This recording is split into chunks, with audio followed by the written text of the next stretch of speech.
जब रावण के दरबार में पहुंचे हनुमान जी, हनुमान रावण के भव्य दरबार को विश्लेषणात्मक दृष्टि से देखने लगे। रावण का ऐश्वर्य अद्भुत था। वे सोचने लगे, अद्भुत रूप और आश्चर्यजनक तेज का स्वामी राजोचित लक्षणों से युक्त में यदि प्रबल अधर्म न होता तो यह राक्षसराज इंद्र सहित संपूर्ण देवलोक का संरक्षक हो सकता था। इसके लोकनिंदित क्रूरतापूर्ण निष्ठुर कर्मों के कारण देवताओं और दानवों सहित संपूर्ण लोक इससे भयभीत रहते हैं। समस्त लोगों को रुलाने वाला महाबाहु रावण भूरी आंखों वाले हनुमान को समक्ष इस प्रकार निर्भय खड़ा देखकर रोष से भर गया और क्रुद्ध होकर अपने महामंत्री प्रहस्त से बोला, अमात्य, इस दुरात्मा से पूछो कि यह कहां से आया है, इसे किसने भेजा है, सीता से यह क्यों वार्तालाप कर रहा था, अशोक वाटिका को इसने क्यों नष्ट किया, इसने किस उद्देश्य से राक्षसों को मारा, मेरी इस दुर्जयपुरी में इसके आगमन का प्रयोजन क्या है। रावण की आज्ञा पाकर प्रहस्त ने कहा, हे वानर, भयभीत मत हो और धैर्य धारण कर सही सही बता दो कि तुम्हें किसने यहाँ भेजा है। महाराज, रावण की नगरी में कहीं तुम्हें इंद्र ने तो नहीं भेजा है, कहीं तुम कुबेर यह या वरुण के दूत तो नहीं, या विजय की अभिलाषा रखने वाले विष्णु ने तुम्हें दूत बनाकर भेजा है। यदि तुम हमें सच सच बता दो कि तुम कौन हो तो हम तुम्हें क्षमा कर सकते हैं। यदि तुम मिथ्या भाषण करोगे तो तुम्हारा जीना असंभव हो जाएगा। प्रहस्त के इस प्रकार पूछने पर पवनपुत्र हनुमान ने निर्भय होकर राक्षसों के स्वामी रावण से कहा, हे राक्षसराज, मैं इंद्र, यम, वरुण या कुबेर का दूत नहीं हूँ, नहीं मुझे विष्णु ने यहाँ भेजा है। मैं राक्षसराज रावण से मिलने के उद्देश्य से यहाँ आया हूँ और इसी उद्देश्य के लिए मैंने अशोक वाटिका को नष्ट किया है।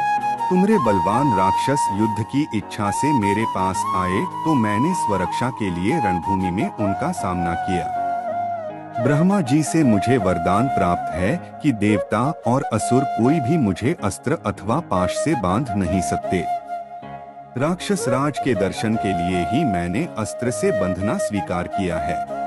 यद्यपि इस समय मैं अस्त्र से मुक्त हूँ, तथापि इन राक्षसों ने मुझे बंधा समझकर ही यहाँ लाकर तुम्हें सौंपा है। मैं श्री रामचंद्र जी का दूत हूँ और उनके ही कार्य से यहाँ आया हूँ। शांत भाव से हनुमान ने आगे कहा, मैं किष्किंधा के परम पराक्रमी नरेश सुग्रीव का दूत हूँ, उन्हीं की आज्ञा से तुम्हारे पास आया हूँ। हमारे महाराज ने तुम्हारा कुशल समाचार पूछा है और कहा है कि तुमने नीतिवान, धर्म, चारों वेदों के ज्ञाता, महापंडित, तपस्वी और महान ऐश्वर्यवान होते हुए भी एक परस्त्री को हठात अपने यहाँ रोक रखा है। यह तुम्हारे लिए उचित बात नहीं है। तुमने यह दुष्कर्म करके अपनी मृत्यु का आह्वान किया है। उन्होंने यह भी कहा है कि लक्ष्मण के कराल बाणों के सम्मुख बड़े से बड़ा पराक्रमी भी नहीं ठहर सकता, फिर तुम उससे अपने प्राणों की रक्षा कैसे कर सकोगे। इसलिए तुम्हारे लिए उचित होगा कि तुम सीता को श्री रामचंद्र को लौटा दो और उनसे क्षमा मांगो। यदि तुम ऐसा नहीं करोगे तो तुम्हारा अंत भी वही होगा जो खर दूषण वाली का हुआ है। हनुमान के ये नीतियुक्त वचन सुनकर रावण का सर्वांग क्रोध से जल उठा। उसने अपने सेवकों को आज्ञा दी, इस वानर का वध कर डालो। रावण की आज्ञा सुनकर वहां उपस्थित विभीषण ने कहा, राक्षस राज, आप धर्म के ज्ञाता और राजधर्म के विशेषज्ञ हैं। दूत के वध से आपके पांडित्य पर कलंक लग जाएगा। अथ उचित अनुचित का विचार करके दूत के योग्य किसी अन्य दंड का विधान कीजिए। विभीषण के वचन सुनकर रावण ने कहा, शत्रुसूदन, पापियों का वध करने में पाप नहीं है। इस वानर ने वाटिका का विध्वंस तथा राक्षसों का वध करके पाप किया है, अतः मैं अवश्य ही इसका वध करूंगा। रावण के वचन सुनकर उसके भाई विभीषण ने विनीत स्वर में कहा, हे लंकापति, जब यह वानर स्वयं को दूत बताता है तो नीति तथा धर्म के अनुसार इसका वध करना अनुचित होगा, क्योंकि दूत दूसरों का दिया हुआ संदेश सुनाता है। वह जो कुछ कहता है वह उसकी अपनी बात नहीं होती, इसलिए वह अवध्य होता है। विभीषण की बात पर विचार करने के पश्चात रावण ने कहा, तुम्हारा यह कथन सत्य है कि दूत अवध्य होता है, परंतु इसने अशोक वाटिका का विध्वंस किया है, इसलिए इसे दंड मिलना चाहिए। वानरों को अपनी पूंछ बहुत प्यारी होती है। आठ मैं आज्ञा देता हूँ कि इसकी पूंछ रुई और तेल लगाकर जला दी जाए ताकि इसे बिना पूंछ का देखकर लोग इसकी हंसी उड़ाएं और यह जीवन भर अपने कर्मों पर पछताता रहे। रावण की आज्ञा पाते ही राक्षसों ने हनुमान की पूंछ को रुई और पुराने कपड़ों से लपेटकर उस पर बहुत सा तेल डालकर आग लगा दी। अपने पूंछ को जलते देख हनुमान को बहुत क्रोध आया।